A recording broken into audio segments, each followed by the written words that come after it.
नमस्कार। आज की वीडियो में हम चर्चा करेंगे व्यवहारवाद के ऊपर।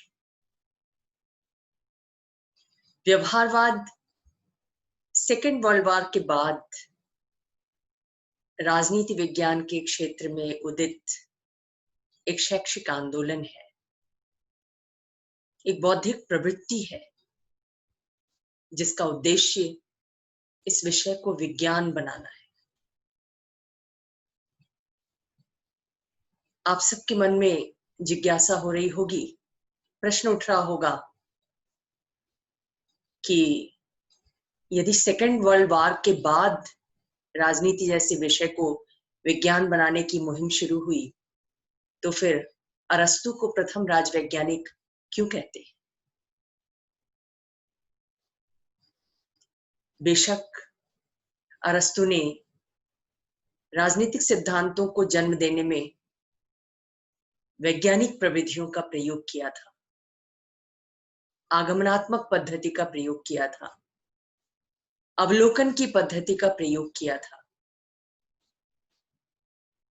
तथ्यात्मक आधार पर निष्कर्षों तक पहुंचा था अरस्तु। और अरस्तु ही वो पहला विचारक है जिसने राजनीति जैसे विषय को नीति विज्ञान से अलग करके उसे एक स्वतंत्र विषय का रूप दिया, उसका सुव्यवस्थित रूप, क्रमिक रूप हमारे सामने रखा। आप जानते हैं कि विज्ञान किसी भी ऐसे ज्ञान को कहते हैं जो क्रमिक हो, जो व्यवस्थित हो। और ये क्रमिकता, ये व्यवस्था राजनीति के क्षेत्र में सबसे पहले अरस्तु में दिखाई देती है। लेकिन अरस्तु के बाद हालांकि मैकियावेली के चिंतन में भी तथ्यात्मकता दिखाई देती है, छिटपुट रूप में वैज्ञानिक प्रविधियों को अपनाने की कोशिश की गई, लेकिन जो सामान्य स्वरूप था राजनीति जैसे विषय का, वो पूरी तरह वैज्ञानिक नहीं था सेकेंड वर्ल्ड वॉर से पहले तक। लिहाजा अमेरिकी राजवैज्ञानिकों में, जिनका नेतृत्व डेविड ईस्टन कर रहे थे, उनके मन में अन्य सामाजिक विषयों के समान राजनीति जैसे विषय को भी विज्ञान बनाने की लालसा उदित हुई।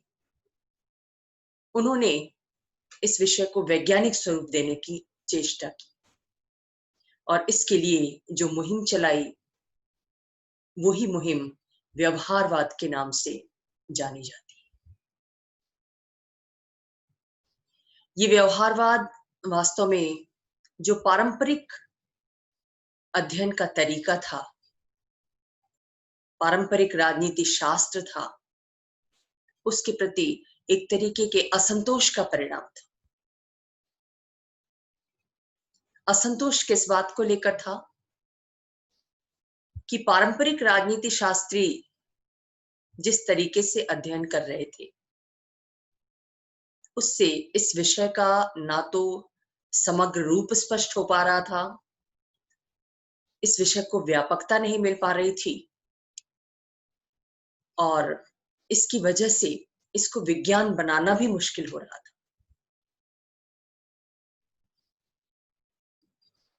असंतोष की वजह के कारण व्यवहारवादियों ने पारंपरिक राजनीति शास्त्र को डिनाई कर दिया कि हम पारंपरिक रूप में इस विषय का अध्ययन नहीं करेंगे। व्यवहारवादियों की क्या मान्यता रही, कैसे इस विषय को विज्ञान बनाना चाहते थे, वो कौन से स्टेप्स उठाने थे राजनीति शास्त्रियों को, इसको जानने से पहले हमें ये जान लेना होगा कि पारंपरिक राजनीति शास्त्र की क्या खासियत थी। जो पारंपरिक राजनीति शास्त्री थे, वो अपने अध्ययन और अध्यापन में किन तरीकों का प्रयोग करते थे। तो सबसे पहले तो जो पारंपरिक राजनीति शास्त्र था, वो एक संस्थात्मक अध्ययन था, अर्थात केवल संस्थाओं के अध्ययन पर, उनके औपचारिक अध्ययन पर जोर देता था। संस्थाएं यानी राज्य, सरकार, संविधान। राज्य क्या है, कैसे वजूद में आया, उसके स्वरूप में कैसे परिवर्तन हुआ। सरकार क्या है, सरकारों के रूप क्या हैं, संविधान क्या है, संविधान के कौन से प्रकार हैं, किस प्रकार के संविधान की क्या खासियत है। इसका एक तरीके का वर्णनात्मक अध्ययन राजनीति शास्त्रियों के द्वारा किया जाता था। इसके साथ ही जो पारंपरिक राजनीति शास्त्र था, उसमें दार्शनिकता का पुट ज्यादा था, और जहां दर्शन होगा वहां कल्पना होगी। आपको प्लेटो से लेकर हॉब्स, लॉक, रूसो, इन सब दार्शनिकों के दर्शन में एक तरह की काल्पनिकता देखने को मिलती है। वो तथ्यपरक तो नहीं है, ये बिल्कुल स्पष्ट है। प्लेटो ने आदर्श राज्य की धारणा प्रस्तुत की, दार्शनिक राजाओं के शासन की बात कही, जो पूरी तरह यूटोपियन था, संभव नहीं था। इन राजनीतिक दार्शनिकों के चिंतन में एक तरीके का आदर्शात्मक पुट देखने को मिलता है। उनकी चिंता इस बात को लेकर थी कि कैसे राज्य और सरकार का आदर्श रूप प्रस्तुत किया जाए।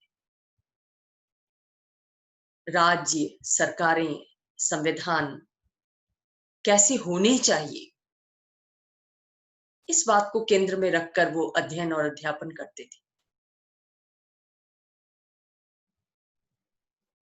मूल्यों से उनका गहरा रिश्ता था, क्योंकि राजनीति जैसे विषय को वो मूल्य परक मानते थे। राजनीतिक दार्शनिकों का ये दायित्व समझा जाता था कि वो एक रास्ता दिखाएं समाज को, कि किस तरफ जाने से, किस तरफ की राज्य व्यवस्था अपनाने से हम पूरे समाज का भला कर पाएंगे, दुनिया का भला कर पाएंगे। तो एक आदर्शात्मकता का पुट था, एक मूल्यात्मकता का भाव था पारंपरिक राजनीति शास्त्र में। व्यवहारवादी इसी प्रवृत्ति से असंतुष्ट है। वे कहते हैं कि केवल दर्शन का सहारा लेने से, केवल राजनीतिक विषयों का वर्णन कर देने से, केवल संवैधानिक नियमों और प्रावधानों की चर्चा कर देने से, संविधान और सरकार के प्रकारों को जान लेने से, समझ लेने से हम इस विषय को विज्ञान नहीं बना सकते। विज्ञान के लिए जरूरी है उसका तथ्यपरक होना, यानी न केवल इस बात पर जोर दिया जाए कि कैसा होना चाहिए, बल्कि इस पर फोकस किया जाना चाहिए कि वास्तव में क्या हो रहा है देश और दुनिया में, किस तरफ लोगों की प्रवृत्ति झुक रही है, लोगों का आचरण कैसा है, लोगों का व्यवहार कैसा है। यानी व्यवहारवाद व्यवहार के अध्ययन पर जोर देता है। किसका व्यवहार? मनुष्य का व्यवहार। वो मनुष्य जो सरकारों को चला रहा है, वो मनुष्य जो सरकारी निर्णयों से प्रभावित हो रहा है, वो मनुष्य जो राजनीतिक दलों के सदस्य के रूप में कार्य कर रहा है, वो मनुष्य जो विभिन्न दबाव समूहों के सदस्यों के रूप में कार्य कर रहा है, वो मनुष्य जो सरकारी नीतियों से प्रभावित हो रहा है और उससे प्रभावित भी कर रहा है। यानी सब मिलाकर व्यवहारवादी इस बात पर जोर देते हैं कि अगर राजनीति जैसे विषय को विज्ञान बनाना है तो उसे तथ्यपरक बनाना होगा, और तथ्यपरक बनाने के लिए जरूरी है कि औपचारिक अध्ययन के साथ साथ व्यावहारिक अध्ययन पर जोर दिया जाए।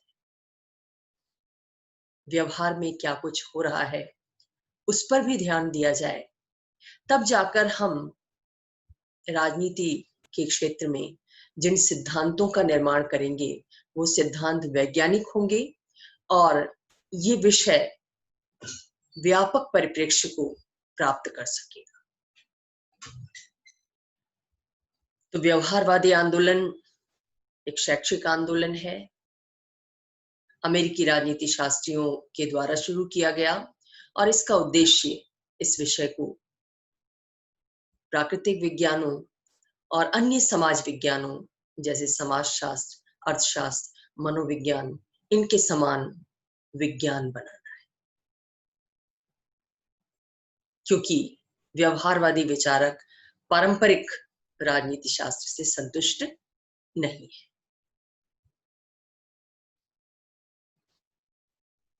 एक बड़ा टसल देखने को मिलता है 50-60 के दशक में, विवाद देखने को मिलता है किसके मध्य? परंपरावादियों और व्यवहारवादियों के मध्य, जिसको डेविड सिंगर ने दो भिन्न बौद्धिक शैलियां कहा है। एक तरफ परंपरावादी दार्शनिक आधार पर इस विषय के अध्ययन पर जोर देते रहे, तो दूसरी तरफ व्यवहारवादियों की मान्यता थी कि नहीं, लीक से हटकर इस विषय को आगे बढ़ाना है, वैज्ञानिक दर्जा प्रदान करना है और इसके लिए हमें कुछ चेंजेस लाने होंगे, कुछ परिवर्तन लाने होंगे इस विषय में। इसकी विषय सामग्री के साथ साथ अध्ययन की प्रविधियों में भी बदलाव लाना होगा।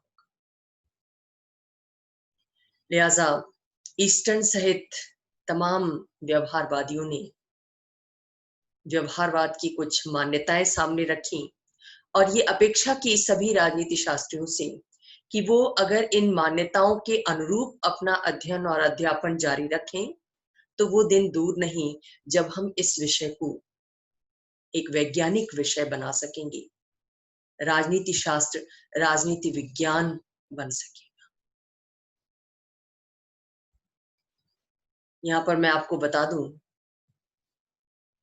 कि राजनीति के क्षेत्र में मानवीय व्यवहार के अध्ययन की प्रवृत्ति फर्स्ट वर्ल्ड वॉर के बाद ही शुरू हो गई थी, या उससे पहले ही, जब ग्राहम वालास ने ह्यूमन नेचर इन पॉलिटिक्स की रचना की 1908 में, या चार्ल्स मैरियम ने न्यू एस्पेक्ट्स ऑफ पॉलिटिक्स की रचना की। इन रचनाओं में इन लेखकों का उद्देश्य राजनीति के व्यावहारिक अध्ययन पर जोर देने का था, लेकिन ये पूरी तरह सामने आया सेकेंड वर्ल्ड वॉर के बाद व्यवहारवादी आंदोलन के रूप में। अब हमें ये देखना है कि व्यवहारवादियों की वो कौन सी मान्यताएं हैं जिन्हें डेविड ईस्टन ने व्यवहारवाद की बौद्धिक आधारशिलाएं कहा है, जिनका पालन करके, जिनके अनुसार कार्य करके इस विषय को विज्ञान बनाया जा सकता है। उन मान्यताओं को एक एक करके हम देखेंगे। सबसे पहली मान्यता जो डेविड ईस्टन ने बताई व्यवहारवाद की, उसको उन्होंने कहा नियमितता, रेगुलरिटीज। ये रेगुलरिटीज क्या है, नियमितता क्या है? आप जानते हैं कि राजनीति जैसे विषय को विज्ञान बनाने की दिशा में सबसे बड़ी बाधा किस बात को माना गया कि इस विषय की विषय वस्तु जो मनुष्य है व्यापक रूप में,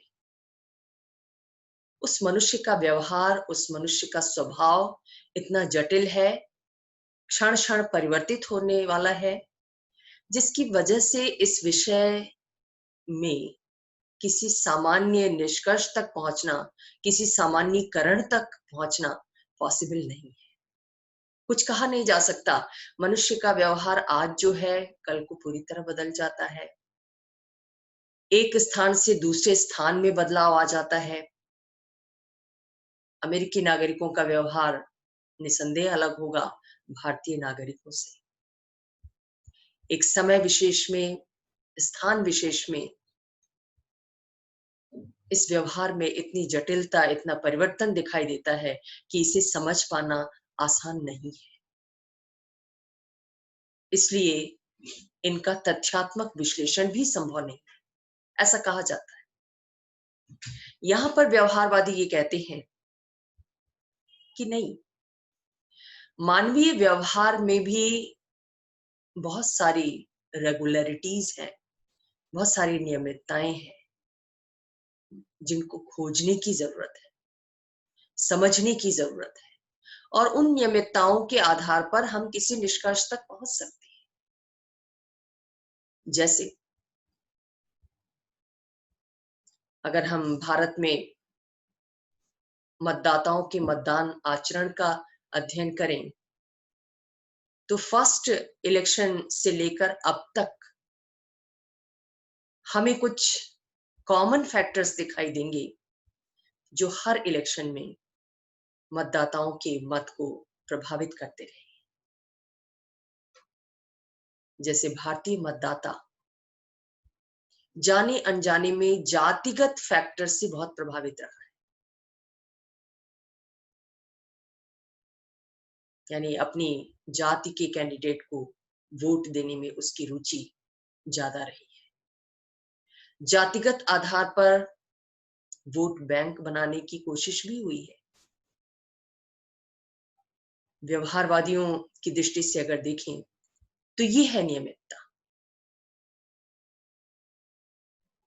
या अगर इंटरनेशनल पॉलिटिक्स में देखें तो वहां हम राष्ट्रों के आचरण में ये नियमितता देख सकते हैं कि हर राष्ट्र, चाहे उसकी विदेश नीति का सिद्धांत कुछ भी हो, मूल्य कुछ भी हो, आदर्श कुछ भी हो, लेकिन अल्टीमेटली वो जिस बात को तवज्जो देता है वो है उसका राष्ट्रीय हित। ये हम हर देश की विदेश नीति में देख सकते हैं। ये कॉमन फैक्टर है, ये नियमितता है मानवीय और राष्ट्रीय व्यवहार की। इसी नियमितता की बात व्यवहारवादी करते हैं। तो व्यवहारवादियों की मान्यता है, पहली मान्यता है कि मानवीय व्यवहार में ऐसी बहुत सारी नियमितताएं हैं जिनको ढूंढा जाना चाहिए और जिनके आधार पर वैज्ञानिक अध्ययन करने की कोशिश करनी चाहिए। दूसरी मान्यता व्यवहारवादियों की ये है कि ये राजनीति जैसे विषय को विशुद्ध विज्ञान बनाना चाहते हैं। विशुद्ध विज्ञान का मतलब है कि ये आनुभविक सिद्धांतों के निर्माण पर जोर देते हैं। आपको बता दूं कि किसी विषय को विज्ञान बनाने के लिए जरूरी होता है कि उस विषय में कुछ ऐसे सर्वमान्य सिद्धांत डेवलप किए जाएं जिन सिद्धांतों के आधार पर उस विषय की व्याख्या की जा सके, उस विषय को समझा जा सके। व्यवहारवादी कहते हैं कि अब तक राजनीति जैसे विषय में ऐसे कोई सर्वमान्य वैज्ञानिक सिद्धांत नहीं बन सके हैं जिस पर सभी सहमत हों और जिन सिद्धांतों के आधार पर हर युग में, हर देश में राजनीतिक घटनाओं की व्याख्या की जा सके।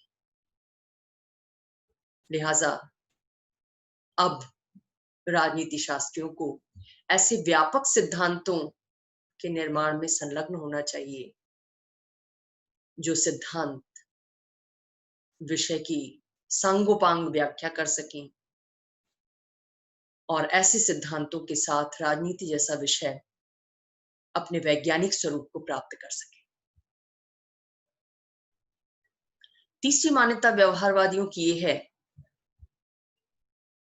कि वे सत्यापन पर जोर देते हैं, वेरिफिकेशन, जिसका मतलब है कि जो सिद्धांत अनुसंधान के आधार पर एक बार बना दिए गए वो अंतिम नहीं होने चाहिए। उनका बार बार परीक्षण और पुनर्परीक्षण किया जाना चाहिए तथ्यों के आधार पर, और परीक्षण के आधार पर उनकी सत्यता को बार बार जांचा और परखा जाना चाहिए। तब वो सिद्धांत हमेशा बने रहेंगे, तब वो सिद्धांत विश्वसनीय बन सकेगी। ये है सत्यापन। सिद्धांत निर्माण के लिए और सिद्धांतों के सत्यापन के लिए व्यवहारवादी वैज्ञानिक तकनीकों को अपनाने पर जोर देते हैं। यानी उनकी अगली मान्यता जो कहती है कि राजनीति जैसे विषय में वैज्ञानिक तकनीकों को अपनाया जाना अपेक्षित है। अध्ययन के वैज्ञानिक तरीकों का इजाद किया जाना अपेक्षित है। तथ्यों के संकलन की, उनके वर्गीकरण की, उनके विश्लेषण की वैज्ञानिक पद्धतियों को ढूंढा जाना जरूरी है। नई शब्दावलियों, नए अवधारणाओं का निर्माण किया जाना जरूरी है। और इस लिहाज से वो प्रश्नावली, अनुसूची, साक्षात्कार जैसी, अवलोकन जैसी तथ्य संकलन की वैज्ञानिक प्रविधियों पर जोर देते हैं और इन्हीं का प्रयोग करके सिद्धांतों के सत्यापन की बात भी करते हैं। तकनीक से जुड़ा हुआ ही एक विषय है परिमाणीकरण, परिमापन। किसका परिमापन? तथ्यों का परिमापन, व्यवहार का परिमापन। हालांकि आलोचक ये कहते हैं कि मानवीय व्यवहार का या राजनीतिक घटनाओं का उस रूप में परिमापन संभव नहीं है जैसा प्राकृतिक विज्ञानों में किया जाता है, गणितीय पद्धतियों के माध्यम से, सांख्यिकीय पद्धतियों के माध्यम से। लेकिन व्यवहारवादी इस बात पर बार बार जोर देते हैं कि नियमितता को ढूंढकर वैज्ञानिक प्रविधियों का प्रयोग करके उनका मापन किया जा सकता है। राजनीतिक व्यवहारों, राजनीतिक घटनाओं का भी मापन किया जा सकता है। आपको अगर बेंथम याद होंगे तो बेंथम ने अपने उपयोगितावादी सिद्धांत में सुख दुख मापक यंत्र की जो बात कही है, जिसे फैल्सिफिक कैलकुलस कहते हैं, उसमें भी गणितीय पद्धति का प्रयोग किया है और ये बताया है कि कैसे सुख और दुख की माप वैसे ही की जा सकती है जैसे गणित में या प्राकृतिक विज्ञान में हम किसी तथ्य का मापन करते हैं।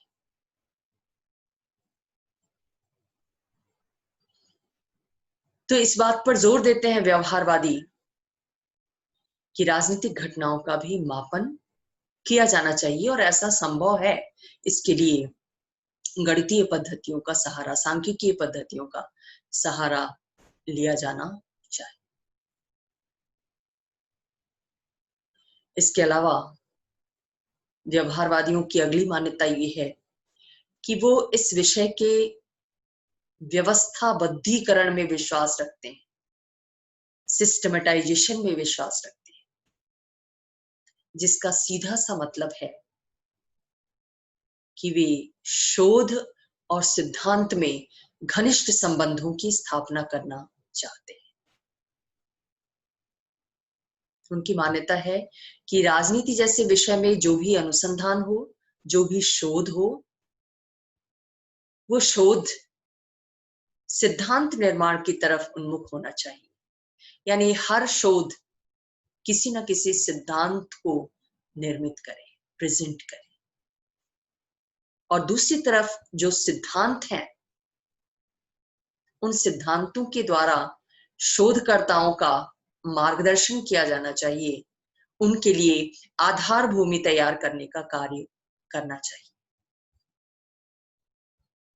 ये सिद्धांत ही हैं जो एक शोधकर्ता को दिशा दिखाते हैं, उसे भटकने से रोकते हैं, उसे सामान्यीकरण की तरफ ले जाते हैं, निश्चित वैज्ञानिक निष्कर्षों तक पहुंचने में सहायता करते हैं। तो इस तरीके से व्यवहारवादी सिद्धांत और शोध दोनों को परस्पर पूरक मानते हैं और दोनों को प्रोत्साहित किए जाने की अपेक्षा रखते हैं। राजनीति शास्त्रियों से ये अपेक्षा करते हैं, राजनीति के अध्येताओं से ये अपेक्षा करते हैं कि उनका जो अध्ययन हो, उनका जो कार्य हो, उस कार्य में ये अन्योन्याश्रय संबंध दिखाई देना चाहिए सिद्धांत और शोध के मध्य। इसके अलावा व्यवहारवादी मूल्य मुक्त अध्ययन पर जोर देते हैं। उनकी मान्यता है कि अगर विषय को वैज्ञानिक बनाना है, विज्ञान का दर्जा देना है, तो चाहिए से अलग होना पड़ेगा, मूल्यों से अलग होना पड़ेगा, आदर्शों से अलग होना पड़ेगा। और किस तरफ बढ़ना पड़ेगा? तथ्य की तरफ बढ़ना पड़ेगा। क्योंकि मूल्यों का वैज्ञानिक परीक्षण नहीं किया जा सकता, वैज्ञानिक अध्ययन नहीं किया जा सकता। क्यों? क्योंकि मूल्य हमेशा व्यक्तिनिष्ठ होते हैं।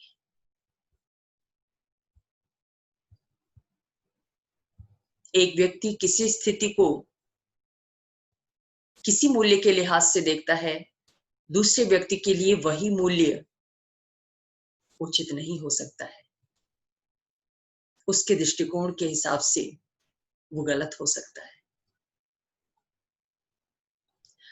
अमूर्त होते हैं ये मूल्य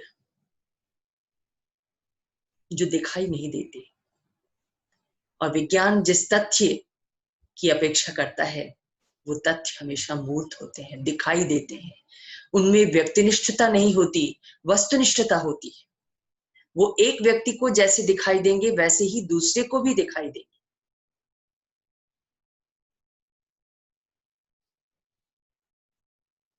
इसलिए व्यवहारवादी क्या कहते हैं कि हमारा जोर तथ्यों पर होना चाहिए, राजनीति जैसे विषय को मूल्य मुक्त बनाने की चेष्टा करनी चाहिए। क्योंकि जब तक मूल्य रहेंगे, मूल्यों पर हमारा ध्यान रहेगा, हम मूल्यों को केंद्र में रखकर अध्ययन करेंगे, तब तक हमारा अध्ययन वैज्ञानिक नहीं होगा।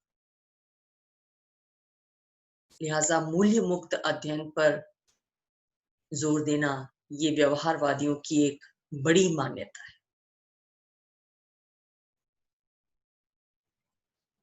और इसके साथ साथ व्यवहारवादी सामाजिक विज्ञानों की समग्रता में विश्वास रखते हैं, एकीकरण में विश्वास रखते हैं। पहली बार व्यवहारवादियों ने माना कि जितने भी सामाजिक विषय हैं वो मानवीय जीवन के विभिन्न पक्षों का अध्ययन जरूर करते हैं, लेकिन एक पक्ष को दूसरे पक्ष से अलग करके नहीं देखा जा सकता। क्योंकि मानव जीवन एक संपूर्ण इकाई है, उसके अलग अलग पक्ष हो सकते हैं, सामाजिक, आर्थिक, धार्मिक, मनोवैज्ञानिक, नैतिक, लेकिन ये सभी पक्ष एक दूसरे को प्रभावित करते हैं और एक दूसरे से प्रभावित भी होते हैं। इन्हीं विभिन्न पक्षों का अध्ययन करने वाले जो विविध सामाजिक विषय हैं, समाजशास्त्र, मनोविज्ञान, अर्थशास्त्र, राजनीति शास्त्र, इनमें भी आपस में एक घनिष्ठ संबंध है। इसलिए राजनीति शास्त्रियों को चाहिए कि वो इन विषयों से भी विषय सामग्री ग्रहण करके अपने विषय को व्यापक रूप प्रदान करें। अभी तक वो संकुचित था, केवल राज्य सरकार, संविधान, राजनीतिक विचारों के इतिहास तक सीमित था। इसको व्यापक बनाने के लिए ये जरूरी होगा कि विभिन्न सामाजिक विज्ञानों से राजनीति शास्त्री संपर्क स्थापित करें, उनकी विषय सामग्री को आधार के रूप में अपने अध्ययन में प्रयोग में लाएं। उनके द्वारा जो अध्ययन पद्धतियां अपनाई जाती हैं, उन पद्धतियों से के साथ अपने आप को निकटता से संबद्ध करें। कहने का मतलब ये था कि राजनीति जैसे विषय का वैज्ञानिक विकास आइसोलेशन में नहीं हो सकता। अन्य सामाजिक विषयों के साथ साथ चलने पर उनके साथ जुड़कर ही इस विषय को विज्ञान बनाया जा सकता है। और लास्टली ये कह सकते हैं कि व्यवहारवादी सूक्ष्म अध्ययन पर जोर देते हैं। वो कहते हैं कि हमें व्यापक अध्ययन की तरफ नहीं भागना चाहिए। अध्ययन की इकाई के रूप में हमें किसी छोटी सी यूनिट को लेना चाहिए, किसी एक क्षेत्र विशेष को लेना चाहिए, किसी समूह विशेष को लेना चाहिए और उस पर अध्ययन करके किसी सामान्य निष्कर्ष तक पहुंचना चाहिए, सिद्धांत निर्माण की तरफ बढ़ना चाहिए। क्योंकि सारे विषयों का मैक्रो लेवल पर अध्ययन करना ना तो पॉसिबल है, और ऐसे मैक्रो स्टडीज के अंतर्गत हम जो तथ्य संकलित करेंगे, उनकी एनालिसिस करना, उनका वर्गीकरण करना, उनका टेबुलेशन करना भी मुश्किल। इसलिए वो अध्ययन की इकाई के रूप में छोटे छोटे समूहों, छोटे छोटे क्षेत्रों को चुनकर कार्य करने पर जोर देते हैं, क्योंकि उनका ही वैज्ञानिक अध्ययन व्यावहारिक रूप में संभव है।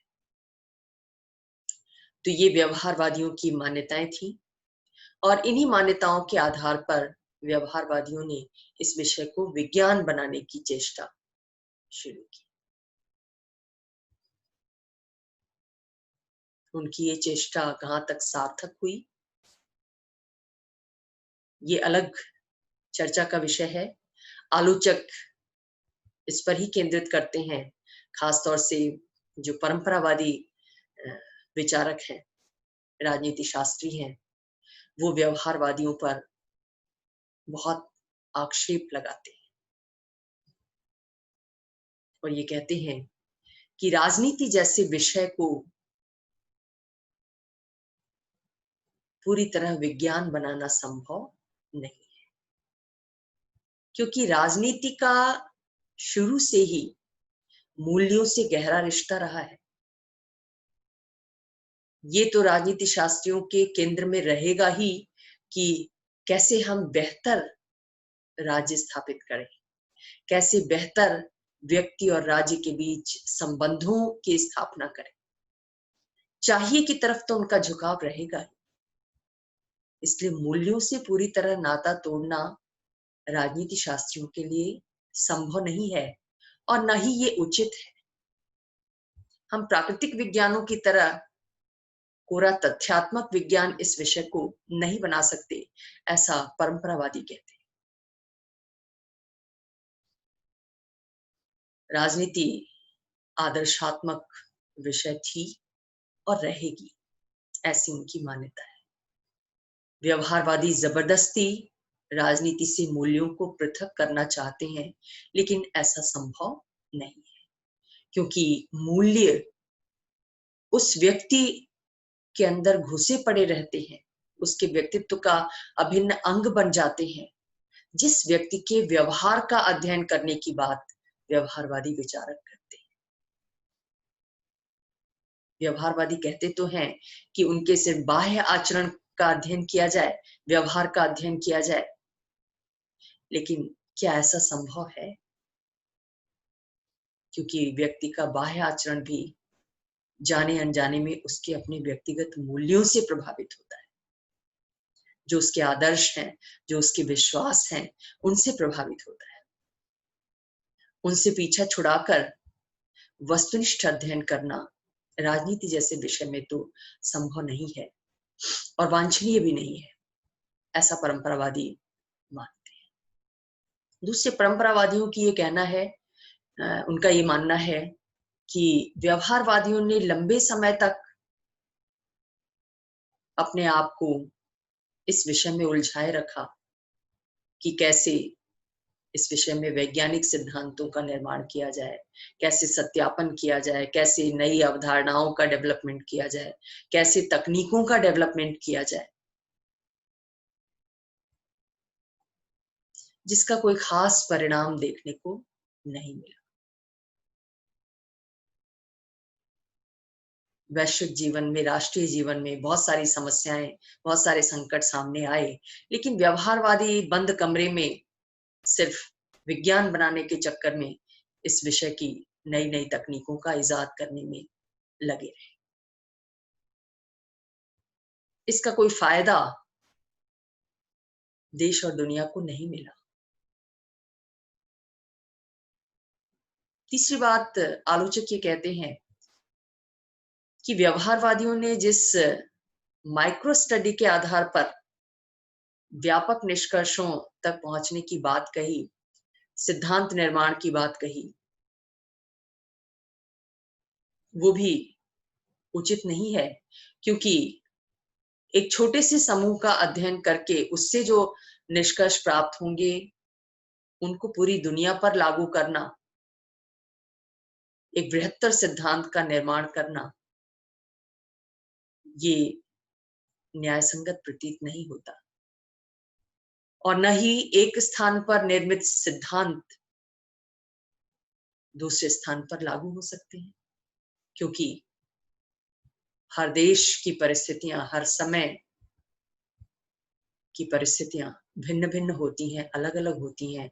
उन्हें अलग अलग तरीके से समझने की जरूरत है। उनके लिए अलग सिद्धांत, अलग अवधारणाओं, अलग संप्रत्ययों के निर्माण की जरूरत है, जिसको शायद व्यवहारवादी नहीं समझ सके।